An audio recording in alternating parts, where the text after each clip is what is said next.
Olá, amigos que curtem o nosso paulochagas.net. Cá estou eu de novo com várias informações nesta manhã. É um compromisso enorme, né? Depois do Bom Dia Lages, depois dessa rapaziada com uma audiência enorme, a gente chegar com as informações do paulochagas.net.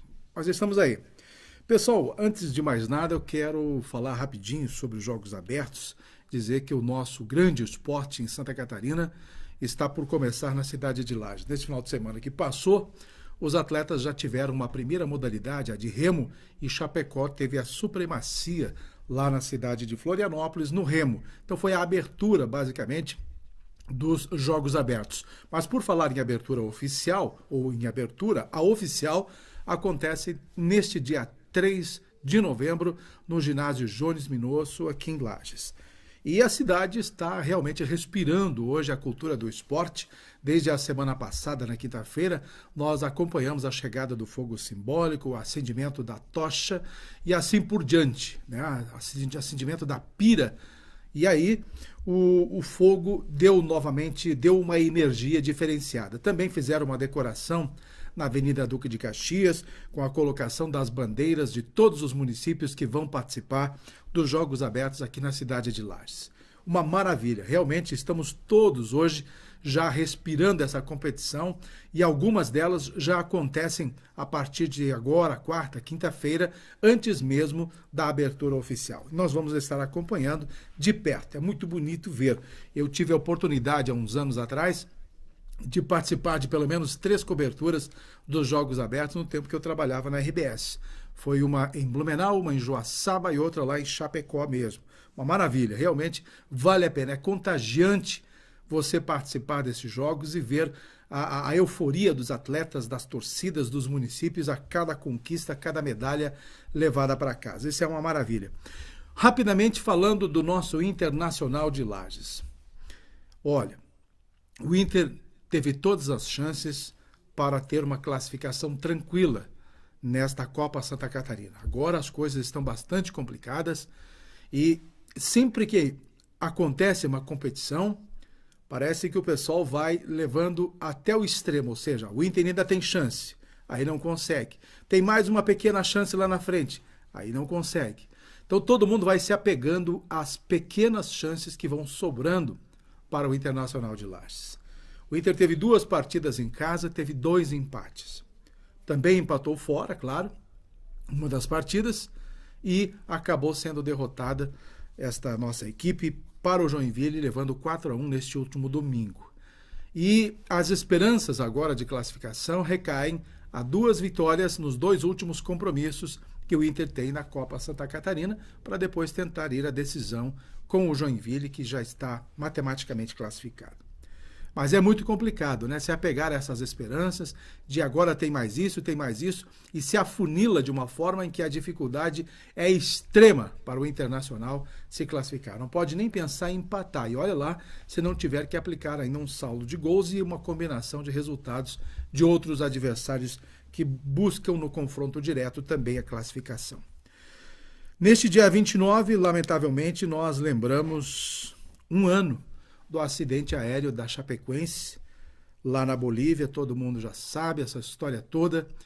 E há agora uma movimentação em torno de um filme que deveria ter sido rodado nesse último dia 29, mas, segundo se sabe, esse filme foi proibido de rodar nos cinemas do Brasil, porque o roteiro dele não obedeceu ao que foi acordado com o clube da Chapecoense.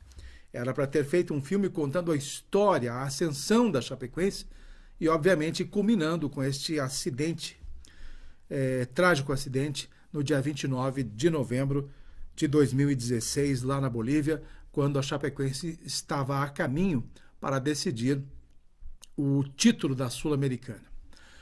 Mas o título, então, o filme, como eu acabei falando há pouco, foi proibido pela justiça, por enquanto está embargado, porque os diretores acabaram falando só sobre a tragédia. Lógico que o sensacionalismo em cima da tragédia dá mais impacto, dá mais audiência, dá mais visibilidade, atrai talvez mais o interesse das pessoas que gostam de cinema e tudo mais, ou queriam ver este filme.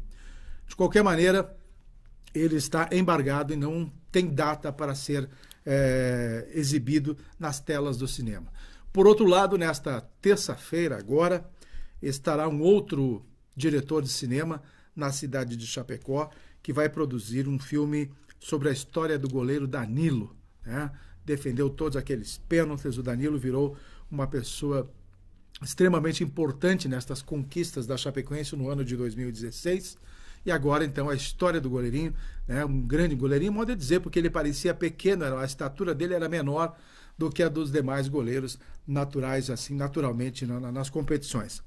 Mas Danilo, então, terá sua história contada no cinema e nesta terça-feira, numa coletiva imprensa, o diretor vai levar, inclusive, o ator que vai representar o goleiro Danilo para expor melhor como será feito este filme. Obviamente, há uma expectativa de que seja diferente do que foi feito no comprometimento do outro diretor, que acabou, então, não contando a história da Chapecoense, e sim recaiu somente à tragédia lá na Bolívia. Mas, enfim, completou esse um ano e a Chapecoense acabou conquistando um empate neste final de semana, jogou no sábado à noite lá na cidade de Curitiba, diante do Atlético Paranaense, e conquistou mais um ponto. E assim ocupa a 12ª posição no Campeonato Brasileiro e está muito próxima de conseguir ou se garantir na Série A do Campeonato Brasileiro, na elite do futebol brasileiro. O Avaí acabou empatando com o Grêmio em Florianópolis, que é o outro representante de Santa Catarina na Série A, e ocupa lá a 18ª posição. Bem complicada a vida do Avaí nesta competição, embora esteja com 35 pontos e uma carreirada de times com 35 pontos também, pode ser que o Avaí consiga então escapar dessa degola e não cair para a segunda divisão, a Série B do Campeonato Brasileiro a partir de 2018.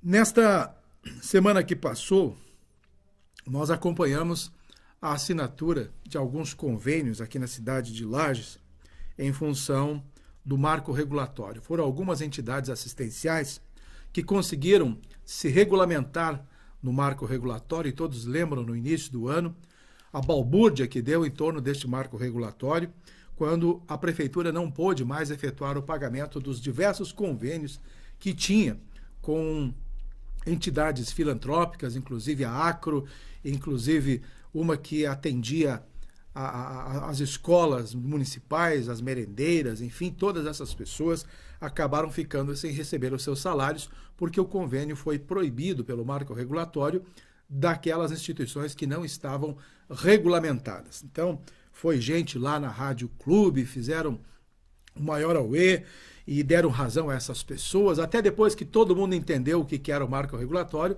também entenderam que o município não tinha culpa nenhuma, que era parte de uma lei federal, inclusive, não era uma lei municipal, e que não poderiam mais repassar esses recursos simplesmente através de um convênio qualquer com as entidades. Mas algumas delas correram atrás desta situação, saíram do prejuízo, e o prefeito, na semana passada, assinou, então, os convênios com o repasse de recursos para essas entidades que, felizmente, já conseguiram a regulamentação no marco regulatório. Parabéns. A cidade de Ponte Alta, eu gosto muito de tocar nesse assunto sobre o turismo na nossa região serrana, e aqui eu quero colocar para vocês várias situações. Curiosamente, o prefeito de Ponte Alta, ele achou muito interessante, ele nem sabia, basicamente, que a cidade dele tinha tantos potenciais turísticos. Ficou surpreso com a apresentação de um relatório da Amures após ter feito um levantamento dos potenciais turísticos da cidade de Ponte Alta. O prefeito Paulinho ficou surpreso com a potencialidade desse município, ele que já está lá há tantos anos, já foi prefeito em outras ocasiões e não sabia que Ponte Alta tinha tantas oportunidades para levar o turismo lá para aquela cidade. Mas, de qualquer maneira, a Amures fez um excelente trabalho, apresentou a cidade de Ponte Alta e agora vão fazer algum projeto no sentido de tentar atrair essas empresas para alavancar o turismo também em Ponte Alta. Mas o turismo nas outras regiões, como em Anita Garibaldi, Campo Belo do Sul e Cerro Negro, entre outras cidades aqui de perto, Capão Alto, existe ali a Agência de Desenvolvimento Regional. Ela já foi fundada há pelo menos 4 anos e a presidência está nas mãos do prefeito Tito Freitas, ADREL. E essa Agência de Desenvolvimento Regional, que está sediada na cidade de Capão Alto, ela tem um objetivo específico de fazer com que o turismo desta região dos lagos, né, Capão Alto, Cerro Negro, Campo Belo do Sul, Anita Garibaldi, se desenvolva. Havia até uma quantidade de recursos, e olha que não era pouco, quase R$1 milhão, segundo soube, foi de uma emenda de um deputado federal e que repassou para o município de Capão Alto para o desenvolvimento deste turismo, a ADREL. E então, gente, até agora a gente não sabe que destino teve este dinheiro, se houve um investimento para o desenvolvimento deste turismo, porque esses recursos estavam planejados para serem investidos na construção de piers, ou seja, para atracamento de barcos ao lado no Rio Pelotas, no alagamento do Rio Pelotas, e criar algumas alternativas para que o turista pudesse talvez passear de barco, pescar no Rio Pelotas, entre outras questões. Até hoje eu não vi nada nesse sentido, nenhum projeto foi consolidado, a não ser a manutenção da ADREL e o repasse da presidência para o prefeito Tito Freitas, ali da região de Capão Alto. O Tito é meu amigo, eu gostaria muito de saber se... o deputado federal era o Onofre Agostini, estou lembrando aqui. Onofre Agostini, ele que repassou essa verba em torno de 800 mil, 700 ou 800 mil para investimento nesse turismo nessa região. Até hoje eu não soube da aplicação desse dinheiro, se algo foi feito ou se esse dinheiro está na conta realmente da ADREL, esperando para ser aplicado em algum projeto, mas ninguém mais falou a respeito deste desenvolvimento do turismo aqui na região dos lagos. Então a gente está abrindo uma conversa diferenciada, porque as coisas, quando são para acontecer, são noticiadas. Foi noticiado o nome do deputado, foi noticiado o valor, foi noticiada a criação da ADREL, e tudo isso se planejou. Mas já faz 4 ou 5 anos que nada, mas absolutamente nada aconteceu para o desenvolvimento do turismo, então, na região dos lagos. Estou aqui chamando a atenção e gostaria de ter informações a respeito do andamento de todos esses projetos que foram alinhavados há tempo, minha gente. Já era para estar tudo pronto, funcionando, e o desenvolvimento desse turismo, pelo menos com a exploração do alagado ali da Baeza, no Rio Pelotas, estivesse tendo esse aproveitamento. Na semana que passou, ainda na questão do turismo, foi então sancionada a lei que criou a Rota Caminhos da Neve em São Joaquim. Esse assunto eu não vou cansar de falar, a questão do turismo na Serra Catarinense, porque o potencial que nós temos é tão grande, e embora eu tenha certeza que as nossas autoridades ligadas ao turismo, não estou falando das autoridades de Lages, mas de Santa Catarina, de um modo geral, e na região inteira, estão cientes de que o potencial da Serra Catarinense é gigantesco. É por isso que estão até acontecendo algumas mobilizações, mas esse potencial já existe há dezenas de anos. Mas agora, a cada conversação, a cada seminário, a cada participação regional, a cada participação da Secretaria de Turismo do Estado, há uma nova discussão. Mas eu creio que, a partir da criação desta Rota Caminhos da Neve, com o sancionamento de um projeto de lei que deverá agora permitir altos investimentos na região de São Joaquim, Urubici, Urupema, e seguindo nessa Rota Caminhos da Neve, em que o Exército aqui da cidade de Lages está construindo aquele caminho até a divisa com o Rio Grande do Sul, na cidade de Bom Jesus. E a partir dali, de Bom Jesus, deverá ter um outro asfalto, que até agora também não se tem notícias do Rio Grande do Sul, no sentido de pavimentar a cidade de Bom Jesus, até ligando a Serra do Rio Grande do Sul. Chegaria, então, esse turismo até Gramado, até Canela, e aí faria uma integração Todo mundo diz que a Serra Catarinense é muito mais bonita que a do Rio Grande do Sul, mas a gente vê uma diferença abissal na organização dos gaúchos com relação à nossa aqui na Serra Catarinense. Nós somos realmente, tecnicamente, fracos no desenvolvimento do turismo regional e estamos muito, mas muito atrasados com relação a outras cidades aqui vizinhas, então, do Rio Grande do Sul. Se nós queremos nos transformar, quem sabe, numa Gramado, que é tão difícil chegar a esse ponto, mas não é impossível, chegar, então, como uma Canela, que é um pouco menor que Gramado no sistema organizacional, nesta parte do turismo, quem sabe nós possamos, a partir da conclusão desse asfalto que está sendo construído até a cidade de Bom Jesus, e torcer para que o governo do Rio Grande do Sul também faça a sua parte, transformando aquela região de Bom Jesus até Canela, Gramado também, com o asfaltamento, aí fazendo esta rota turística, que você pode aproveitar melhor não somente os territórios praianos do estado de Santa Catarina, que estão naturalmente desenvolvidos só em função das praias. Nós temos aqui fazendas rurais, temos aqui a Serra do Rio do Rastro, temos aqui outras potencialidades. E aí eu quero chegar, então, aqui ao município de Lages.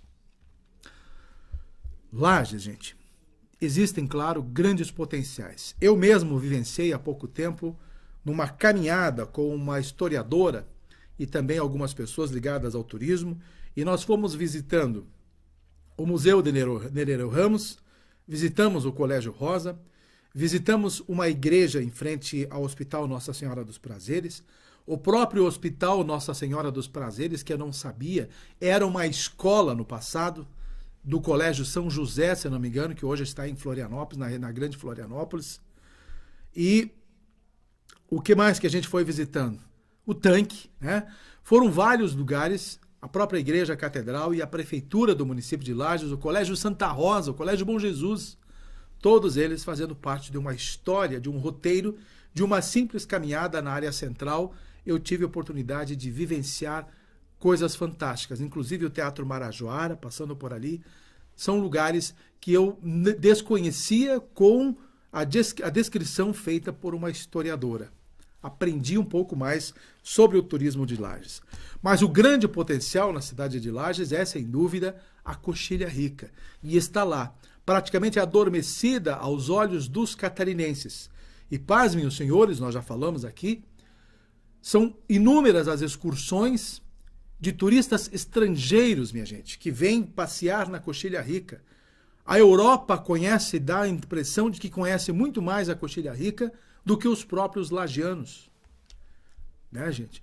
Eu mesmo conheço muito pouco da Coxilha Rica, mas tive a oportunidade de visitar diversas sedes de fazendas históricas na Coxilha Rica, fazendas que ainda têm a senzala, minha gente, do tempo da escravatura. Vocês imaginem a riqueza histórica destas fazendas que estão hoje na Coxilha Rica. Em algumas destas casas, elas foram construídas com as paredes bastante largas e já com um côncavo na janela para que as pessoas ficassem portando as armas para terem mais facilidade para combater, então, as revoluções, o ataque de bandidos e outras coisas nesses rincões da Coxilha Rica. Nada disso é contado na história aqui de Lages para as famílias catarinenses, para as famílias serranas, para as famílias lagianas. Não há um levantamento histórico de cada fazenda, de cada casa instalada na Coxilha Rica. Pelo menos eu não tenho conhecimento. Se existir esse levantamento, por favor, me repassem, que a gente quer fazer uma abordagem melhor. Mas então falta, minha gente, uma atitude mais incisiva, não somente no turismo de eventos, que nós estamos indo muito bem, por sinal, na questão no turismo de evento, mas na promoção do conhecimento da estrutura logística que o turismo de Lages oferece para Santa Catarina, para o Brasil e para o mundo. Uma vez que os europeus e outros países, também turistas de outros países, estão vindo, ficam uma semana cavalgando na Coxilha Rica, de fazenda em fazenda, e ficam sabendo de tudo. E nós praticamente nem ficamos sabendo que existe um grupo de turistas europeus aqui na Coxilha Rica. Eles vêm e vão sem nós ficarmos sabendo. E isso é uma coisa que não poderia mais acontecer em tempos de hoje. Eu lembro na administração passada, quando o secretário de Turismo, Flavinho, disse que estavam fazendo um diagnóstico sobre a Coxilha Rica e que logo seria apresentado, então seria fomentado o turismo na Coxilha Rica. Eu nunca vi esse diagnóstico, não sei se ele está pronto, já está nas mãos hoje do turismo, dos novos dirigentes do turismo aqui da administração municipal. Mas enfim, eu não vou me cansar de falar sobre o turismo enquanto não ver esta região realmente fortalecida e realmente estruturada para receber qualquer tipo de turismo do estado de Santa Catarina. Eu posso ser até repetitivo nesse assunto, mas vou ser uma pessoa de forma incansável para ver se um dia se consolida este turismo. Quero estar vivo para ver ainda o turismo regional aqui da Serra Catarinense totalmente estruturado e fortalecido. A exemplo, quem sabe, ali do vizinho Rio Grande do Sul, como Canela e Gramado. Tá bom, gente? Encerrado o assunto, nós já estamos basicamente avançando no nosso tempo, quase próximo dele. Quero falar um pouquinho de política. Na semana que passou, nós percebemos o que aconteceu no Brasil. Michel Temer comprou mais uma vez os seus parlamentares parceiros, né, nos interesses próprios, e acabou então se livrando das acusações de corrupção, de formação de quadrilha, seja o que for, de ocultação de informações e uma série de outras acusações que o Ministério Público Federal havia feito com relação ao presidente Michel Temer. Agora está lá, meio acamado, meio hospitalizado, com problemas de saúde, mas isso também não me interessa. Eu queria saber mesmo da governabilidade desse Brasil. Toda semana aumento nos combustíveis, aumento dali, e estão falando que a inflação está caindo aos patamares de 2,5%. Como isso acontece? Se aumenta todo o final de semana, sexta-feira a gente fica sabendo de 1 ou 2% de aumento da gasolina, mais 1 ou 2% de aumento no óleo diesel. E quem é que diz que a inflação está caindo em função disso? É verdade que a taxa Selic, né, que mede até nem sei direito na área da economia, mas está caindo, a tal de taxa Selic. E assim por diante. Bom, a política em Santa Catarina, aí eu quero falar na particularidade do deputado federal Mauro Mariani, que se disse estar doente e não foi votar. Mas a ausência dele já dá o voto, né? Os ausentes transferem o voto positivo para o presidente Michel Temer. Por mais que Mauro Mariani não tenha ido votar, tenha se ausentado do dia da votação, o voto dele foi favorável só pela ausência ao presidente Michel Temer. E a gente percebe que, como pré-candidato ao governo do estado de Santa Catarina, o Mauro Mariani, que é do PMDB, está tentando se distanciar o máximo possível da executiva nacional. Está se tentando ao máximo possível. Mas a figura do PMDB de Santa Catarina não tem como desvincular do PMDB nacional.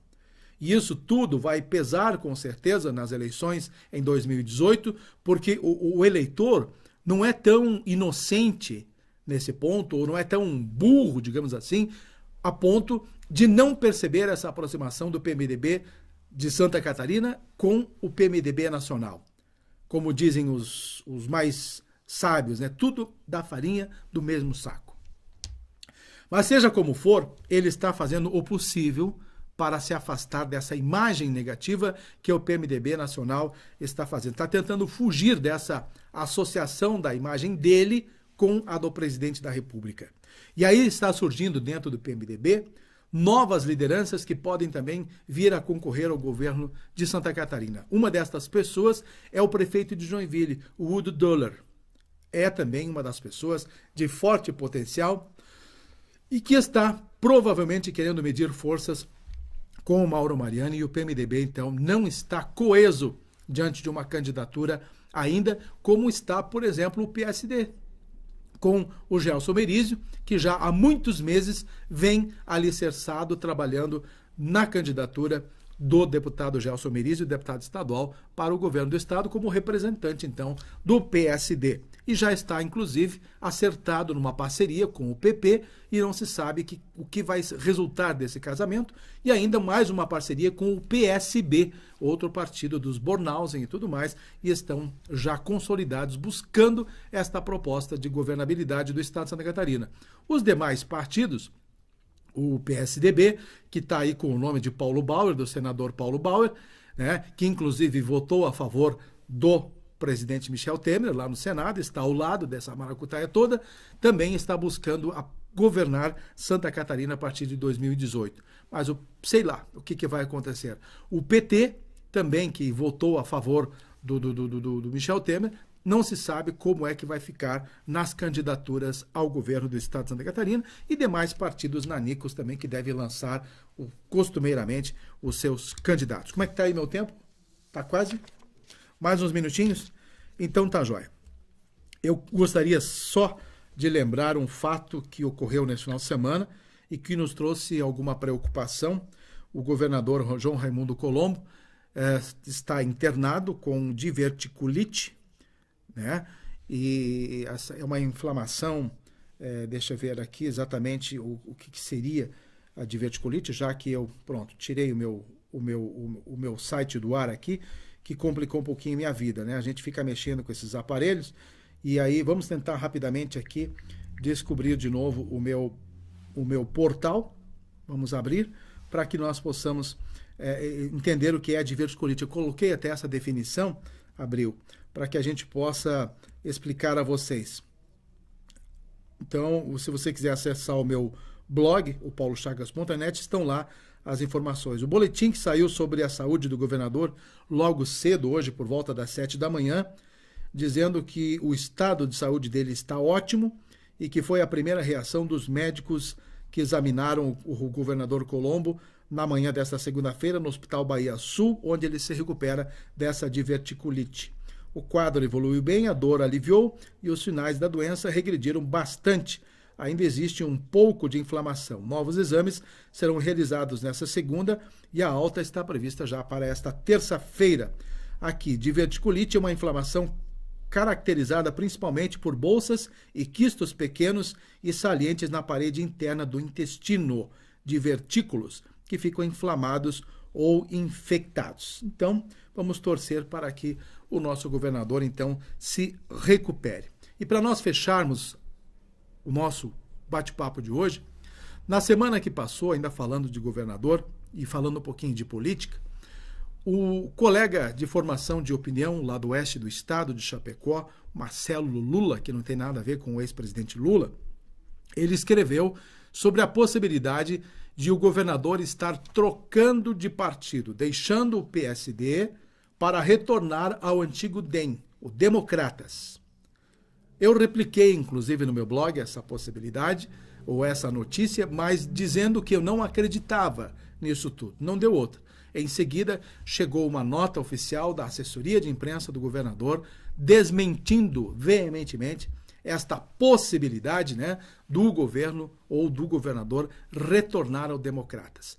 Não tem realmente nenhum sentido no momento atual em que a política está se desenhando, com uma candidatura do Gelson Merizio ao governo do estado, né, com toda a participação do governador Raimundo Colombo nesse projeto, e de repente, no andar da carruagem, ele deixar o PSD para voltar ao Democratas. Vocês imaginem o transtorno político que causaria no momento, às vésperas de uma eleição.